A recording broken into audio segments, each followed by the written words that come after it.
बिस्मिल्लाहिर्रहमानिर्रहीम। बच्चों आज जो हमारे पास टॉपिक और डिस्कशन है वो है मोमेंट ऑफ इनर्शिया कि हमारे पास मोमेंट ऑफ इनर्शिया होता क्या है या इसका फार्मूला क्या आएगा। ये सारी की सारी चीज़ें मसल में कैलकुलेट करने जा रहे हैं इस टॉपिक के अंदर। तो सबसे पहले हम एक एग्जांपल लेंगे। एक पॉइंट मैस है, लेट्स सपोज आप कह दें कि धागा है, बारीक धागा, यानी कि उसके बाद अपने एक मैस को बांध के इस तरह घुमा रहे हैं, यानी कि जो मैस है उसके मुकाबले में जो धागे का मैस है वो बिल्कुल नेग्लिजिबल है। यानी फ़र्ज़ करें अगर ये आपके पास लेट्स सपोज मैं समझाने के लिए कह रहा हूँ 0.5 kg का है, तो हमारे पास धागा इतना बारीक होगा या इसका मैस इतना कम होगा कि हम उसके मुकाबले में इसे इग्नोर कर सकते हैं। तो हम कह सकते हैं कि मैसलेस हमारे पास जो है वो स्ट्रिंग आ जाएगी। अब इससे पहले हम समझते हैं कि असल में इनर्शिया को हमने पहले किस सेंस में समझा हुआ है। तो जब हम बात करते थे न्यूटन के लॉज की, वहाँ पे हमने इनर्शिया देखा था कि अगर हमारे पास मैस छोटा होगा, बच्चे दो मैस हैं आपका, लेट्स सपोज एक छोटा मैस है एक बड़ा मैस है, आप दोनों को धक्का लगा के मूव करना चाहते हैं। असल में देखेंगे जो छोटा मैस होगा वो आसानी से मूव कर जाएगा, लेकिन जो बच्चे भारी मैस होगा उसको आप बहुत ज़्यादा जोर लगाएंगे फिर जाके वो मूव करना स्टार्ट करेगा। अब देखें दोनों के दोनों, मैं कहता हूँ किस पे थे, रेस्ट पे। आपने दोनों पे एक जैसी फोर्स लगाई तो ये छोटा मैस आसानी से मूव कर जाएगा, लेकिन बड़ा मैस आसानी से मूव नहीं करेगा। उसकी रीज़न क्या होगी, इसका मैस कम है। देखिए ये रुका हुआ था, ये भी रुका हुआ था, आपने दोनों पे एक जैसी फोर्स लगाई तो इसका मैस हल्का है, इसने मूव करना शुरू कर दिया आसानी से, लेकिन इसने मूव करना आसानी से नहीं शुरू किया। इसका मतलब यह है इसने अपनी हालत आसानी से बदल ली। मसलन पहले रुका हुआ था, थोड़ी सी फोर्स लगी, ये इसने भागना शुरू कर दिया। अब ये मैस ज़्यादा है, आपने फोर्स इस पर भी उतनी लगाई है, लेकिन इसने आसानी से मूव नहीं किया। इसका मतलब हमने यहाँ से एक चीज़ सीखी कि जिसका मैस कम था, यानी मैं ये ब्लैक पॉइंटर की एग्जांपल ले रहा था, जिसका मैस कम था उसने आसानी से मूव कर दिया, और जिसका मैस ज़्यादा था उसने आसानी से मूव नहीं किया। यानी हमने ये सीखा अगर एक चीज़ का मैस हल्का है तो उसकी हालत को तब्दील करना आसान है, यानी अगर रुकी हुई है तो इसको आसानी से मूव करवा सकती है। इसी तरह ही एक और एग्जाम्पल लेते हैं, दो साइकिल आ रही हैं, लेट्स सपोज बच्चों एक छोटी साइकिल है एक बड़ी साइकिल है, दोनों एक ही स्पीड के साथ आ रही है, तो किसको रोकना आसान होगा, जिसका मैस कम होगा। इसका मतलब उसकी हालत को चेंज करना क्या है, आसान है। यानी हम कह सकते हैं अगर किसी चीज़ का मैस कम है तो उसकी हालत को तब्दील करना भी क्या होगा बच्चों, आसान, और जिसका मैस ज़्यादा होगा उसकी हालत को तब्दील करना मुश्किल हो जाएगा। तो यहाँ मैं एक लाइन लिख देता हूँ कि हमारे पास अगर मैस कम है, अगर मैस हमारे पास कम है तो उसकी हालत को तब्दील करना भी क्या होगा, आसान होगा, और जिसका मैस ज़्यादा होगा उसकी हालत को तब्दील करना भी मुश्किल होगा। इसी चीज़ को असल में हम कहते हैं इनर्शिया है हमारे पास। तो यही डायरेक्टली प्रोपोर्शनल किसके आती है, इनर्शिया के। यानी मैस कम इनर्शिया कम।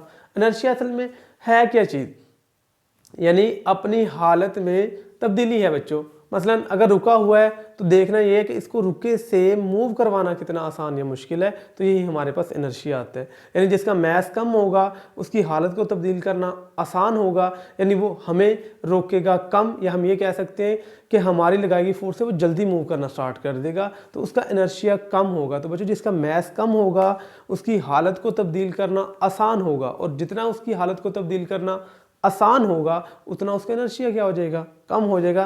तो हम कह सकते हैं मैस कम है, हालत को तब्दील करना आसान हुआ, और अगर हालत को तब्दील करना बच्चों आसान हुआ तो उसका इनर्शिया क्या होगा, कम होगा। अब इसके मुकाबले में लेते हैं भारी मैस, जितना मैस ज़्यादा होगा उतना उसकी हालत को तब्दील करना मुश्किल। मसलन अगर रुको अब बहुत ज़्यादा जोर लगाएं फिर जाके बच्चों मूव करना स्टार्ट होगा, और अगर वो आ रहा है भागता हुआ आपकी तरफ तो उसको रोकना क्या हो जाएगा, मुश्किल हो जाएगा। नहीं वो चल रहा है और वो चलते ही रहना चाहता है तो वो अपनी हालत में जल्दी तब्दीली नहीं लेके आएगा, क्योंकि उसका मैस ज़्यादा होगा तो उसका इनर्शिया क्या होगा, ज़्यादा। तो बच्चों ये एग्जाम्पल थी हमारे पास लीनियर मोशन की, कि जब स्ट्रेट लाइन मोशन हमारे पास हो रही है। अब हम इसी को देखते हैं एक और सेंस में कि अगर चीज़ घूमना स्टार्ट हो जाए फिर क्या होगा। यानी अगर तो चीज़ लीनियर मूव करे तो उसके इनर्शिया हम क्या गैस कर लेंगे, उससे मैस से गैस कर लेंगे।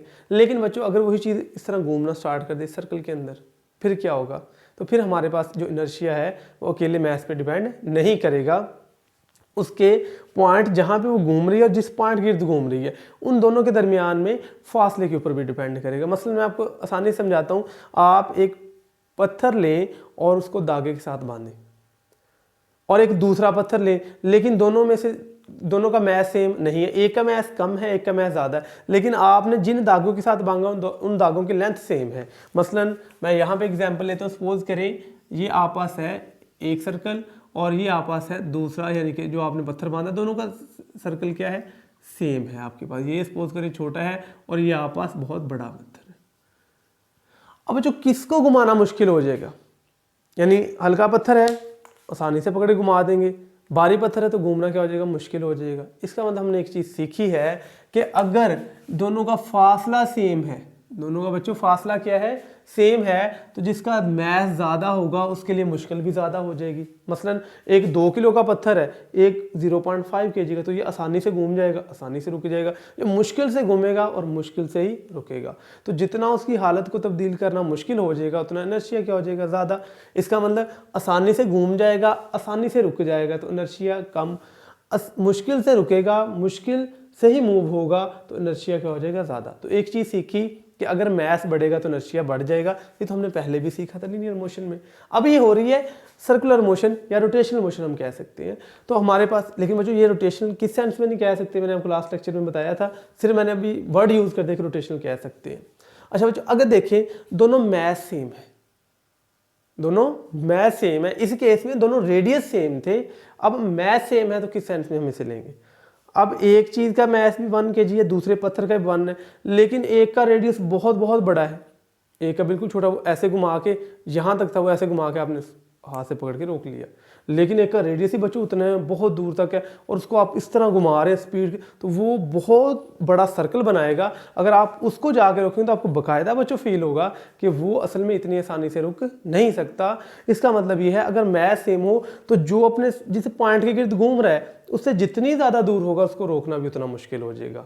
यानी इसका मतलब उसका नर्शिया उतना बच्चों क्या हो जाएगा, ज़्यादा, और जिस बॉडी का नर्शिया जितना ज़्यादा हो जाएगा उसको रोकना उतना आसान या मुश्किल हो जाएगा। मसलन यानी जब बॉडी घूमती है किसी पॉइंट के गिर्द तो उसके एक तो मैस जितना ज़्यादा होगा उतना रोकना मुश्किल हो जाएगा, दूसरा उसका जितना सेंटर से फासला ज़्यादा हो जाएगा रोकना उतना फिर बच्चों मुश्किल हो जाएगा। इसका मतलब ये है जब चीज़ रोटेट करती है या हमारे पास जब सर्कुलर मोशन कर रही होती है एक धागे के साथ बंधी हुई, यानी कि हम सेंट्रीपिटल फोर्स वाली एग्जांपल लेंगे, वो पत्थर जो है वो धागे के साथ बंधा हुआ है, तो उसको रोकना उतना ही मुश्किल होता जाएगा। यानी हमने ये सीखा कि जितनी बॉडी हैवी होगी एक तो तब रोकना मुश्किल हो गया, जितना उसका सेंटर से फासला बढ़ता जाएगा तब मुश्किल हो जाएगा जब वो बॉडी घूम रही होगी एक फिक्स पॉइंट के गिर्द।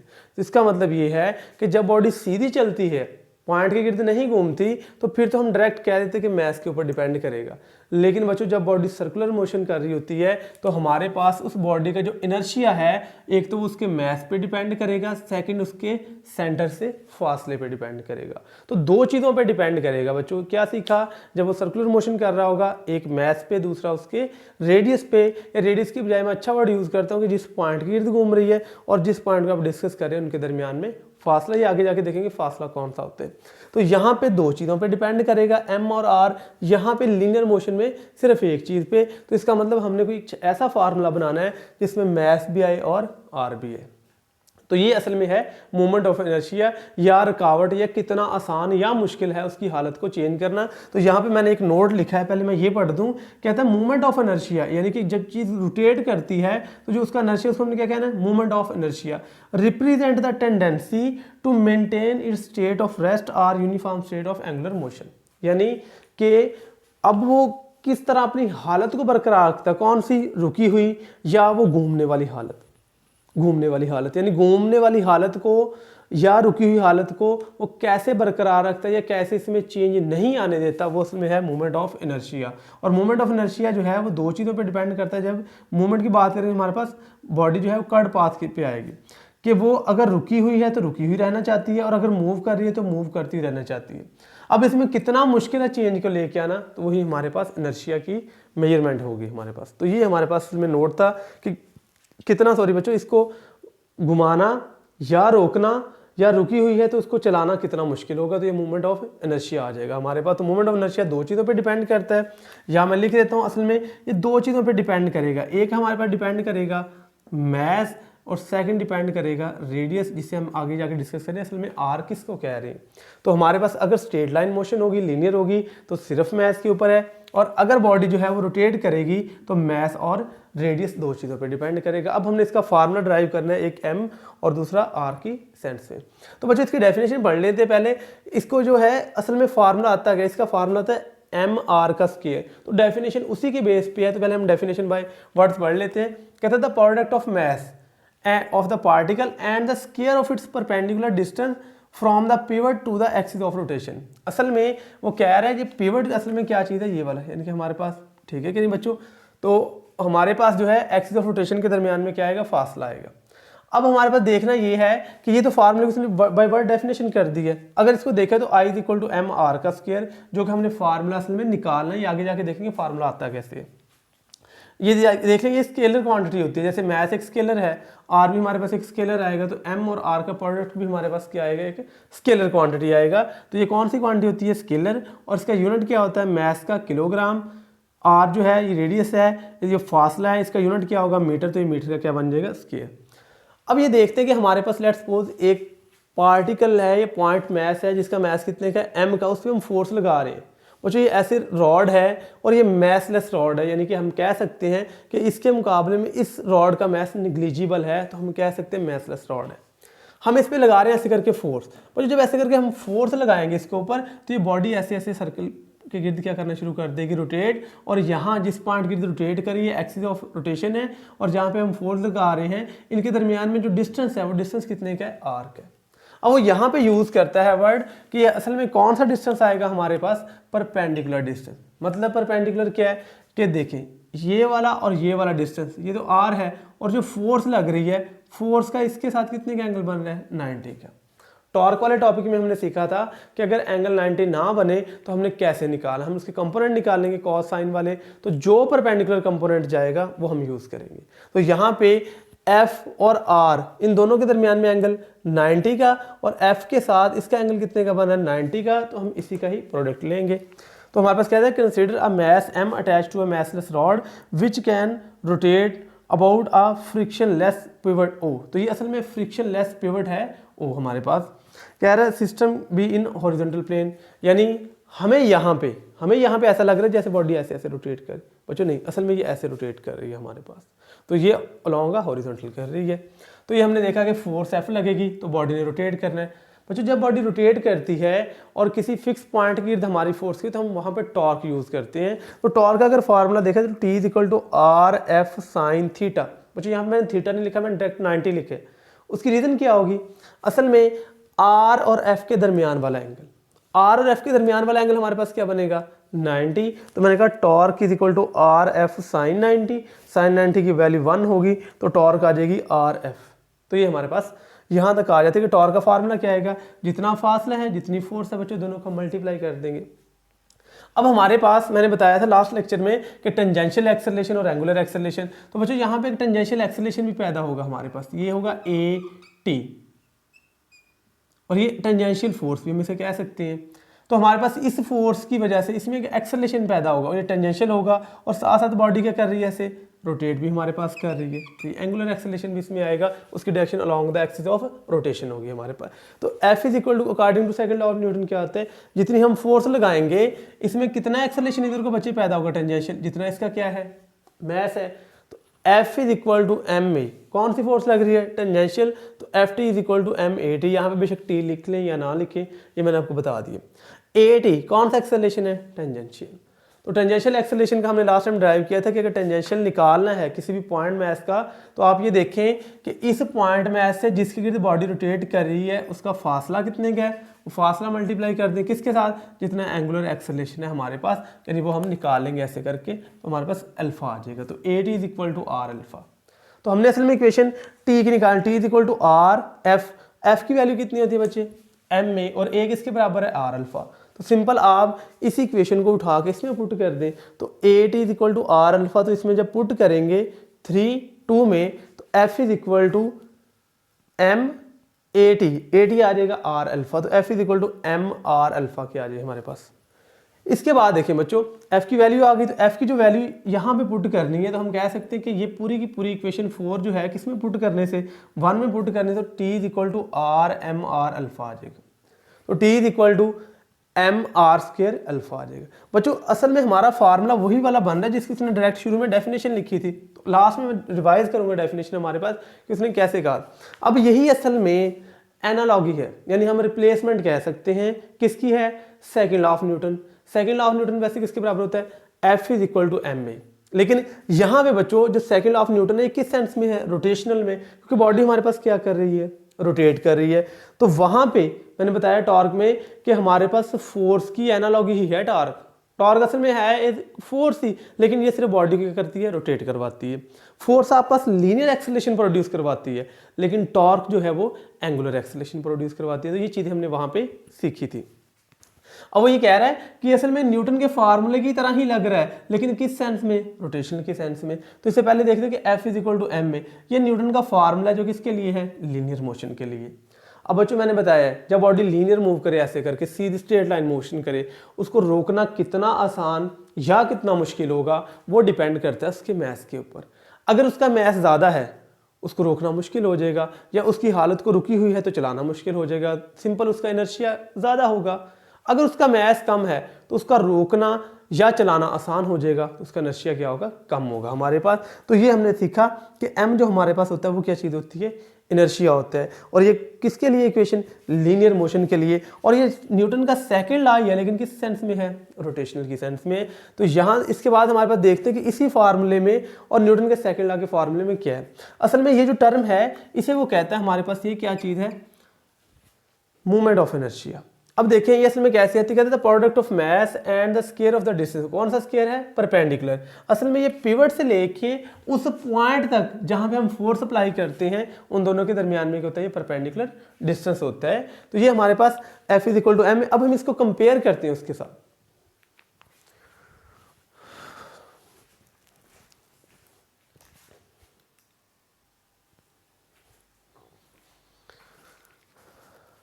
तो अब हम कंपेयर करते हैं इसके साथ कि हमारे पास F is equal to M में, ये न्यूटन का सेकंड लॉ है, किस सेंस में, लीनियर एक्सेलरेशन की सेंस में। इसी के असल में एक एनालॉगी है कि T is equal to R M square. अब हम इन दोनों को कंपेयर करते हैं कि F is equal to M में and T is equal to M R square alpha. अब अच्छा देखिए जो फोर्स है ना, ये बॉडी स्ट्रेट लाइन में मूव करवाएगी। अगर वही फोर्स घुमाना शुरू कर दे तो हम उसको टॉर्क में लेंगे। इसका मतलब ये है कि हम इसको कह सकते हैं कि फोर्स की एनालॉगी रोटेशन में क्या है, टॉर्क है, और जो लीनियर एक्सेलरेशन ए है इसकी एनालॉगी क्या है, अल्फा है। तो बच जाती इन दोनों कंपेयर करें। इसका मतलब यहाँ पे लीनियर मोशन में इनर्शिया मैस है, जो मैस होगा वो किसकी मेजरमेंट होगी, इनर्शिया की होगी। इसका मतलब रोटेशनल सेंस में ये पूरे का पूरा इनर्शिया होगा, जिसे हम क्या कहते हैं, मूवमेंट ऑफ इनर्शिया। तो मूवमेंट ऑफ इनर्शिया का हमारे पास फार्मूला होता है एम आर का स्क्वायर, और इसको हम किससे डिनोट करते हैं बच्चों, आई से डिनोट करते हैं। I is equal to movement of inertia and formula आता है एम आर स्क्वायर। तो मैंने आपको पहले बताया है कि जो मूवमेंट ऑफ इनर्शिया है वो मैस और रेडियस दोनों पे डिपेंड करता है। यानी अगर आप मैस बढ़ाएंगे मूवमेंट ऑफ इनर्शिया बढ़ जाएगा, मैस कम करेंगे मूवमेंट ऑफ इनर्शिया कम हो जाएगा। और जितना आप सेंट्रल पॉइंट से उस पॉइंट जिसको हम मेयर करना चाहते हैं, जिस मैस को मेयर करना चाहते हैं, वो आप डिस्टेंस इंक्रीज करते जाएगा, मूवमेंट ऑफ इनर्शिया क्या होता जाएगा बच्चों, इंक्रीज। और ये याद रखना, ये फार्मूला सिर्फ पॉइंट मैस के लिए है, सिर्फ पॉइंट मैस के लिए हम कह सकते हैं। ये आगे जाके हम डिस्कस करेंगे कि अगर बॉडी रिजिड हो जाए तो तब फार्मूला कैसे निकालते हैं, वहाँ पे समेशन की सेंस में हम कैलकुलेट कर सकते हैं। बच्चों इसको समझाने के लिए मैंने आपको एक एग्जांपल दी कि आप पास दो डिस्क हैं ये हमारे पास, यानी कि हम ये कह सकते हैं कि हमारे पास इसका मैस और इसका मैस मैंने आपको बता दिया दोनों का क्या है, सेम है। यानी एक 1 है दूसरी 2 है, दोनों का मैस सेम है। मैं आपसे ये कहता हूं कि अगर आपसे पूछा जाए कि बताएं दोनों में से किसका मूवमेंट ऑफ इनर्शिया ज्यादा होगा, तो आप बताएं कि क्या दोनों मूवमेंट ऑफ इनर्शिया बराबर होंगे, क्या पहली का दूसरी से ज्यादा होगा, क्या दूसरी का पहली से ज्यादा होगा, या इनमें कोई ऑप्शन ही नहीं बनेगा। तो बच्चों देखिए, अगर हम इस 1 को देखें तो 1 का जो रेडियस है वो क्या है आपके पास, r1। और अगर 2 को देखा जाए तो इसका रेडियस कितने का है, r2 का। ये हमारे पास यहां तक r2। डायग्राम से बच्चों क्लियर है कि r1 जो है वो ग्रेटर देन किससे है, r2 से। यानी फर्ज करिए अगर इसका मैस 2 है, इसका भी 2 है, लेकिन इसका रेडियस ही बच्चों 5 का है, इसका रेडियस फर्ज करें 1 का है। तो आप वैल्यू पुट करें कि I is equal to M R square. अब बच्चों देखें ये आपका दोनों का मैस क्या है, सेम है। यानी फर्ज करें इसका भी 2 kg है तो इसका भी 2 kg है हमारे पास, लेकिन इसका रेडियस हमारे पास क्या है बच्चों, ज्यादा है, इसका रेडियस हमारे पास क्या है, कम है तो इसका मतलब जिसका रेडियस ज़्यादा होगा उसका मास क्या होगा बच्चों, ज़्यादा, और जिसका रेडियस कम होगा उसका, सॉरी, जिसका रेडियस ज़्यादा होगा उसका मोमेंट ऑफ इनर्शिया ज़्यादा, और जिसका रेडियस कम होगा उसका मोमेंट ऑफ इनर्शिया क्या होगा, कम। तो ये हमारे पास असल में दो रिंग थे, फर्ज करें, जिसको हमें दिया गया था, वो कहता है कि ऐसे थे, एक का मास भी 2 kg, दूसरे का भी 2 kg। बताएं किसका मोमेंट ऑफ इनर्शिया ज़्यादा होगा, तो हमने कहा कि जिसका मास, दोनों का सेम है, पहले तो जिसका मास ज़्यादा होगा उसका मोमेंट ऑफ इनर्शिया ज़्यादा, और जिसका मास कम मोमेंट ऑफ इनर्शिया कम। लेकिन यहाँ पर उसने कंडीशन ही कह दिया कि दोनों के मास क्या है, सेम है। अगर दोनों का मास सेम होगा तो फिर हम बात करेंगे किसका रेडियस ज़्यादा है, तो इसका रेडियस क्या है, ज़्यादा, इसका रेडियस क्या है, कम है, तो आप इसको ये कह सकते हैं कि इसका मोमेंट ऑफ इनर्शिया क्या होगा बच्चों, फिर ज़्यादा, इसका क्या होगा, कम। तो I1 जो है वो ग्रेटर देन हमारे पास आ जाएगा I2 से, यानी कि जिसका मोमेंट, जिसका रेडियस ज़्यादा होगा उसका मोमेंट ऑफ इनर्शिया क्या होगा, ज़्यादा, और जिसका रेडियस कम होगा उसका मोमेंट ऑफ इनर्शिया क्या होगा, कम होगा। तो इन दोनों बॉडीज़ में से फिर हम कह देंगे 1 ग्रेटर देन क्या है 2 से, तो हमारे पास जिसका करेक्ट ऑप्शन बनेगा वो हम कह सकते हैं ये वाला moment of inertia of 1 is greater than moment of inertia 2। Reason क्या होगी, इसका रेडियस क्या है, ज़्यादा, तो जिसका रेडियस क्या होगा, ज़्यादा, उसका मोमेंट ऑफ इनर्शिया क्या होगा हमारे पास, कम। तो ये मैंने आपको बताया, ये ना समझिएगा बच्चों कि मैथ इसके अंदर भी ऐसे नहीं, या वो सिंपल कह सकते हैं जिस तरह चूड़ी टाइप होती है, मेरे पास ये घड़ी है, यानी ये ऐसे हमारे पास है, ठीक है कि नहीं, यानी हम कह सकते हैं कि हमारे पास रिंग की शेप में, ये इसको ये ना समझ लीजिए कि ये अंदर से फिल है या पूरी पूरी डिस्क टाइप बनी हुई है, ऐसा नहीं बच्चों समझना। तो ये हमारे पास दो बॉडीज़ हैं, इनमें से इनर्शिया हम कैलकुलेट करेंगे, I1 is greater than I2। तो बच्चों मेरे ख्याल से आज का टॉपिक इतना काफ़ी है, बाकी जो नेक्स्ट रह गया है वो नेक्स्ट लेक्चर में हम स्टडी करेंगे। अगर आपको इसमें से कोई प्रॉब्लम है तो आप कमेंट कर सकते हैं, आपको इसका आंसर प्रोवाइड कर दिया जाएगा। तब तक बच्चों अल्लाह हाफिज़।